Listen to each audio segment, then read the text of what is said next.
ओ मेरी झोली छोटी पड़ गई रे, इतना दिया मेरी माता ने।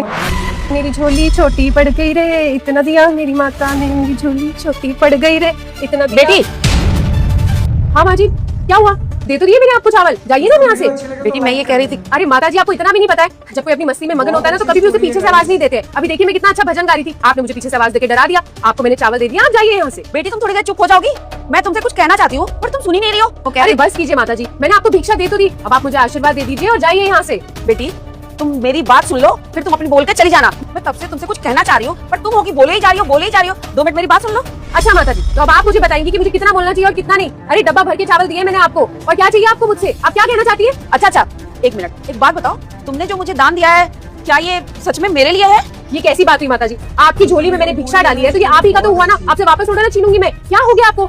बेटी तुम मेरी बात समझ नहीं रही हो। देखो मेरा क्या है, मुझे तो तुमने दान दिया है, मैं तो चली जाऊंगी, लेकिन उसके बाद तुम्हारे साथ क्या होगा ये तुम समझ नहीं पा रही हो। मैं तुमसे कुछ कहना चाहती हूँ। बस कीजिए माता जी, अब ना मुझे सब समझ में आ रहा है। आपको पक्का मुझसे पैसे चाहिए होंगे। अरे नहीं है मेरे पास पैसे, जो था ना वो मैंने दे दिया आपको। डब्बा भर के चावल दिए, कितने दिनों का गुजारा हो जाएगा आपका? और आप है कि पैसों के पीछे पड़ी है। मेरे पति अभी घर पे नहीं है, मैं पैसे नहीं दे सकती। जो था वो दे दिया है, जाइए यहाँ से। बेटी देखो, ठीक है तुमने मुझे दान दे दिया, अब मैं ये लेके चली जाऊंगी तो ये दान मेरा हुआ। तुम्हें पता है मैं ना एक संस्था चलाती हूँ जहाँ पे छोटे भूखे गरीब वृद्ध लोग सब आते हैं, वहाँ उस संस्था में बैठ के खाना खाते हैं और वो आशीर्वाद देते हैं। तब वो आशीर्वाद आप जैसे लोगों को लगती है। तो बेटा तुमने जो मुझे दान दिया है ये सच में मेरे लिए ही है ना? हाँ तो ये तो अच्छी बात है ना माता जी, अगर मेरे दिए हुए राशन से किसी भूखे का पेट भरेगा तो मुझे तो उसका आशीर्वाद ही लगेगा। और वैसे भी मैंने आपको भिक्षा देनी थी, मैंने दे दी है। अब आप इसको अपनी संस्था में जाके इस्तेमाल कीजिए या अपने घर में जाके, मुझे इस बात से कोई लेना देना नहीं है। और देखिए मेरे पति ना काम से वापस आने वाले होंगे, अगर उन्हें खाना नहीं मिला ना वक्त पे तो वो कलेश कर देंगे। मुझे उनके लिए खाना बनाना है, मैं बहुत बिजी हूँ, आ जाइए यहाँ से। देखो पुत्री, कलेश तो वैसे भी तुम्हारे घर में होने वाला है, तुम मेरी बात सुन नहीं रही हो। मैं जो कहना चाहती हूँ अब ठीक है, बाकी माता रानी की मर्जी, मैं चलती हूँ। हाँ जय माता दी, जाइए। जय माता दी। श्योर सर, शाम तक पेमेंट हो जाएगी आपकी सारी।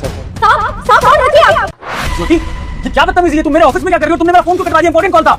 अरे साहब मजबूरी है इसलिए आए आपके ऑफिस में हम। ज्योति कितनी भी जरूरी बात हो, लेकिन घर की नौकरानी अपने साहब के ऑफिस में आकर बदतमीजी कर रही है, उनको काम में डिस्टर्ब कर रही है। गलत चीज है कि नहीं? क्या मतलब इस बात का? आपको पता नहीं है, मेन सब ना आपके पीठ के पीछे आपका घर उजाड़ रही है। ज्योति अपनी हद पार मत करो। अभी तक तुमने मुझे काम में डिस्टर्ब किया था, अब तुम अपनी मालकिन के बारे में फालतू बोल रही हो। अपनी सामान बंद रखो ज्योति। आपको पता चलेगा ना तो आप मेरे से पीछे हाथ धो के पड़ जाओगे। अरे आपको पता ही नहीं है मेरे क्या कर रही है अभी घर पे। अब तुम हद पार कर रही हो। तुम्हारी इतनी हिम्मत कि तुम मुझे मेरी पत्नी के खिलाफ भड़का रही हो और तुम्हें लगता है कि मैं तुम्हारी बातों में आ जाऊंगा। तुम नौकरानी हो ज्योति और वो मेरी पत्नी है। मैं पहला भरोसा उस पे करूंगा, उसकी बात मानूंगा, तुम्हारी बात मानूंगा। हमें पता था कि आप हमारी बात का भरोसा करेंगे नहीं। सबूत है हमारे पास, ये देखिए सबूत आपके सामने है।